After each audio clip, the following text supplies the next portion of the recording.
Happy New Year, bro. It's time to finally make a change in our lives this year. This is the year, man. We say it all the time. Every New Year's, we're like, this is the year. You set your New Year's resolution, and then 2 weeks later, you completely fail it, and you're back onto your bad habits. But this is the year, my man. This is the time to change yourself for the better. It's very cliche. All these YouTubers are saying how to make it the best year of your life, how to do this, how to do that, how to make your resolutions, all this nonsense. I'm here to give you the straight facts. This is quite literally a no BS guide to improving your life in 2023.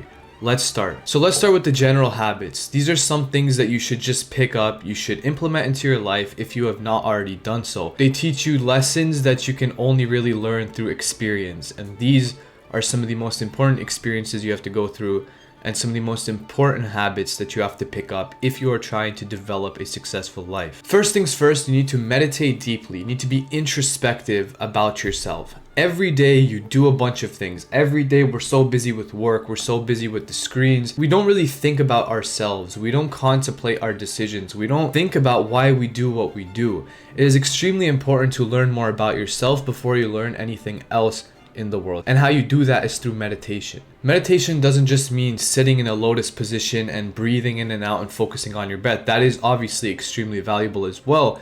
But when I say meditation, I'm also referring to journaling. I'm also referring to introspective thoughts.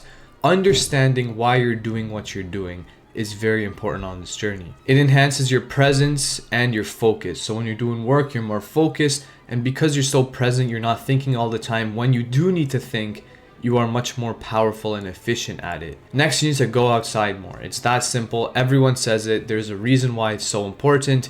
It calms the mind and it allows you to generate thoughts much better. It just takes you into this primal state of being, and you're just able to do things much more efficiently. You're much more motivated to do your work, and you don't procrastinate as much. There's so many subtle things you can realize by going outside and seeing nature, and you can just meditate out there too. There's some kind of feeling that you get. It's not really explainable in a video like this. Obviously, you need to read more. In case you didn't know, reading is one of the best habits you can pick up, and unfortunately, a lot of people in this day rather go on their stinky phones than read books. I can't believe people still do that, because reading books is quite literally the best way to learn anything. There is a book on quite literally every single topic. You will be so surprised at how many books are out there. The sad thing is, a lot of people, when they pick up a book and read one sentence, they literally forget what they just read. They're mindlessly reading the sentence, and once you finish the paragraph, if someone asks, what is it talking about? You don't even realize it because you're so overstimulated by other activities that reading books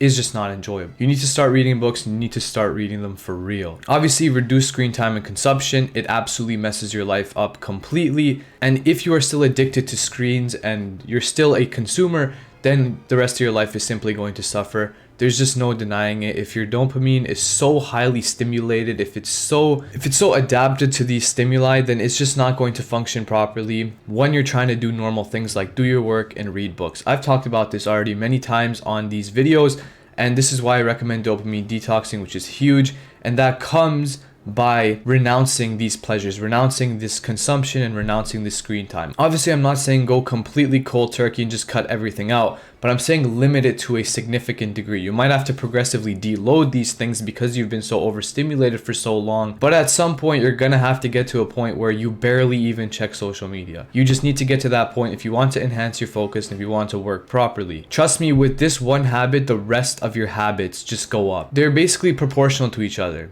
Once you decrease your screen time and your consumption, everything else just goes up. Your focus, your concentration, all these things, and your work rate, your efficiency, these all increase just by decreasing your screen time and your consumption. Everybody knows the benefits of this, yet so few people actually end up doing it. If you're at all familiar with my videos, you know how much I promote deep work. Deep work is absolutely essential if you're trying to build a business, if you're trying to go somewhere in education, or if you're just trying to work more efficiently. Without deep work, you're going to be like the general populace and simply work like a zombie without really concentrating and without being as efficient as you possibly can be. It's a phenomenal book called Deep Work by Cal Newport. I've recommended it already multiple times on the channel. It is absolutely amazing, and it'll teach you so many things about how to be more efficient during work and how to actually work properly. Because what's crazy is in school, they don't teach you how to study properly. They don't teach you how to work properly. So you actually need to learn how to do it because there are proper ways to do it.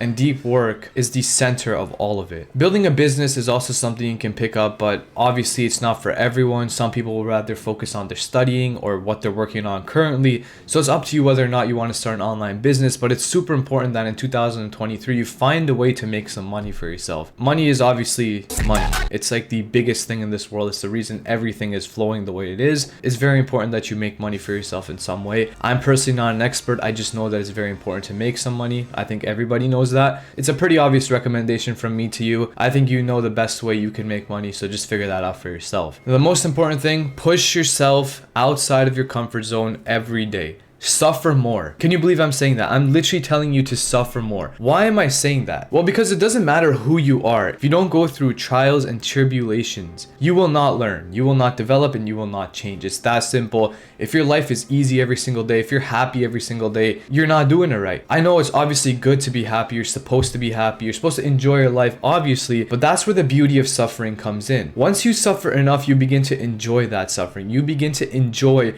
pushing yourself into difficult situations, and that's exactly the state of mind you want to be in when you're on this journey. So it all starts with pushing yourself out of your comfort zone. A lot of times people don't do this, but if you can truly cultivate that habit and understand how important suffering is, you will become a different man. There is one man on the internet who is the best at explaining this phenomenon. It is David Goggins, none other than the man himself. This man is without a doubt the hardest man on the earth.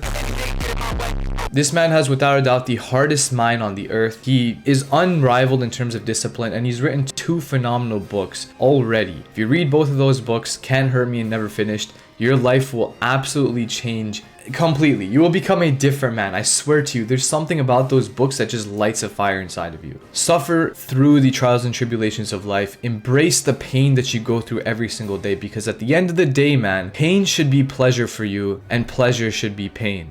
Keep that in mind. Okay, so those are obviously some general habits for you to pick up that will improve your life this year. Even if you pick up a few of those habits and truly keep them consistent throughout the year, you've already made 2023 a better year than 2022. But if you want to take it to the next level, these are things that you must do if you have big ambitions and big goals. And as a man, you need ambitions and goals, without a doubt. So obviously the biggest thing, set goals for yourself. If you don't have goals for yourself, it's all over. A man without goals is like a fitness influencer without trend. I kid you not, it is that important. You need goals on the road to self-mastery. Without doubt, it's not even debatable. If you don't have goals, you don't have a reason to do things. If you don't have a reason, you're not going to do them. Simple as that. It's not just as simple as keeping the goal in your mind. You need to write your goals down on your wall. That is essential. Wherever you are the most in your day, it's probably in your room in front of your computer, isn't it? Set the paper right there every single day, so you quickly look at it, you see the goals that you set for yourself, you get back to work. It's that simple. You need to have them up on your wall. You need to be obsessed with these goals. You need to be an ambitious man, because that is the essence of masculinity. Along with these goals, you need to write down a plan so that you can conquer these goals. If you don't have a plan, you're just setting yourself up for failure. Simple as that. And it's not the good failure either. This is also important because it reduces the amount of times you sit there wondering what to do with your life because you have no idea where to start or how to approach the situation. If you set a routine up on your wall, then you know what to do at every single minute of your day. You know what you're supposed to be doing,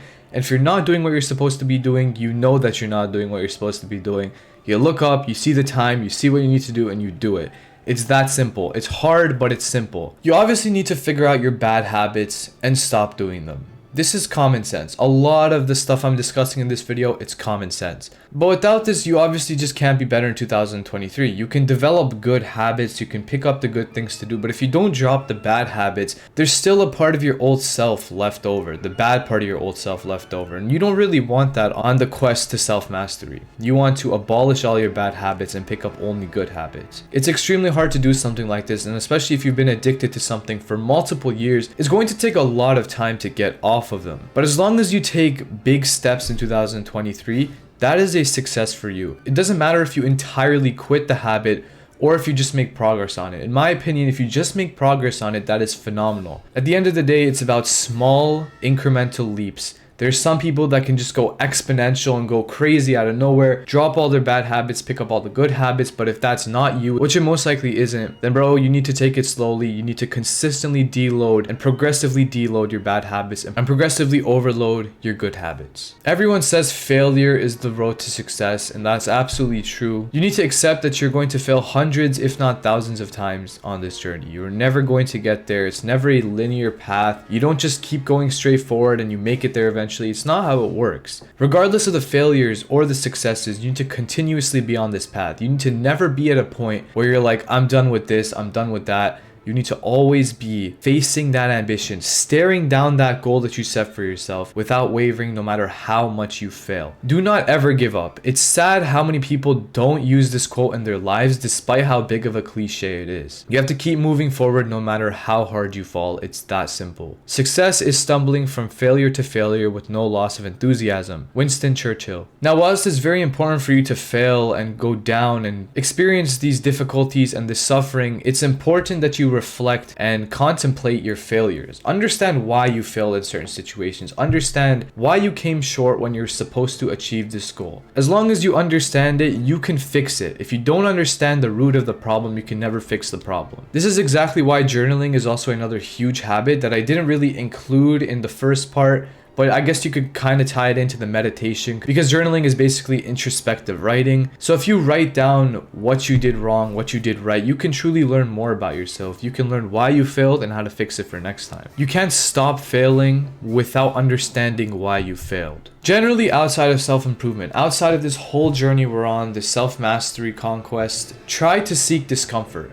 In any area of your life, whether it's going up and talking to someone you're kind of nervous to talk to. It doesn't matter what the situation is. You need to seek discomfort. As long as you continue to push yourself into these difficult situations, you will grow. That is the essence of self-mastery, is pushing yourself outside of your comfort zone, doing what you don't feel like doing for the sake of your future. It's very simple. This whole thing is not complicated. I'm not here to give you the 7 best ways to make this the best year of your life. It's not what I'm trying to do here.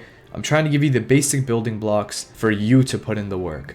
I'm not the one who changed your life. You are the one who's changing your life. I simply provided you the value and the information that I learned. It's a difficult journey, but it's one that you must get on, and it's one that you will definitely look forward to at some point in your life. It is something that your future self will be proud of your current self for doing. I hope you enjoyed this video and I hope you learned something new. I wish you all a happy new year, and I wish that 2023 will be the best year of your life. Like you, I'm on this journey as well. I'm trying to better myself, so you are not alone. Keep that in mind as well.